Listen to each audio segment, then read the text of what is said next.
కావ్య ఇద్దరు కూడా 'గోరింటాకు' సీరియల్‌తో బుల్లితెరకు పరిచయమయ్యి, అక్కడ నుంచి వీరి పరిచయం అలా ప్రేమగా మారింది. ఇద్దరు కూడా ఎంతో అంగరంగ వైభవంగా వివాహం చేసుకోవాలి అనుకున్నారు. అయితే చాలా ఏళ్ళు గడిచినా వీరిద్దరి ప్రేమ ఎక్కడా కూడా చెక్కు చెదరలేదనే చెప్పాలి. అయితే రీసెంట్‌గానే వీరిద్దరి మధ్య అనుకోని కారణాల వల్ల, అలానే మనస్పర్ధల వల్ల ఇద్దరు కూడా విడిపోవాల్సి వచ్చింది. అలానే నిఖిల్‌ని వెనకుండి ముందుకు నడిపించి వచ్చేసింది కావ్య.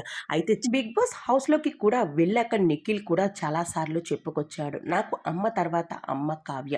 అయితే అలాంటి అమ్మను నేను వదులుకోవడానికి సిద్ధమైపోలేదు. అయితే మా ఇద్దరి మధ్య మనస్పర్ధలు వచ్చాయి. ఆ మనస్పర్ధలు అన్నిటిని పక్కన పెట్టి నేను కలిసిపోవాలి అనుకుంటున్నాను. బిగ్ బాస్ హౌస్ నుండి బయటకు వెళ్ళాక తనతో నేను మాట్లాడి చూస్తాను అంటూ చెప్పుకొచ్చేశారు. అయితే దాని తర్వాత తను బిగ్ బాస్ హౌస్‌లో ఉండి చెప్పిన మాటకు కావ్య బయట ఉండే రిప్లై వచ్చింది. అయితే తన ఫేస్‌కి ఉన్న ఫేక్ మాస్క్‌ను తీసుకోమనండి అంటే తన మనసు ఎంత గాయం పడిందన్నది అర్థమవుతూ వచ్చేస్తుంది. అయితే నిఖిల్, కావ్య ఇద్దరు ఒకటవ్వాలని చాలామంది అభిమానులు కూడా కోరుకుంటూ ఉన్నారు. అయితే ఇప్పుడు వీరిద్దరి మధ్య ఒకరి మీద ఒకరు ఉన్న ప్రేమను వదులుకోలేక ఇద్దరు కూడా చాలా రోజుల తర్వాత ఎదురుపడి ఒకరి మనసులో ఉన్న ఒకరి ప్రేమను బయటకు చెప్పుకొని వారిద్దరూ కూడా త్వరలోనే పెళ్లి చేసుకోవాలని, అలానే వీరి మధ్య ఉన్న గొడవలు అన్నిటిని పక్కన పెట్టి ఇద్దరు ఒకటయ్యి వెకేషన్‌లో ఎంజాయ్ చేస్తున్న బ్యూటిఫుల్ పిక్స్ అయితే వైరల్‌గా మారాయి ఇప్పుడు.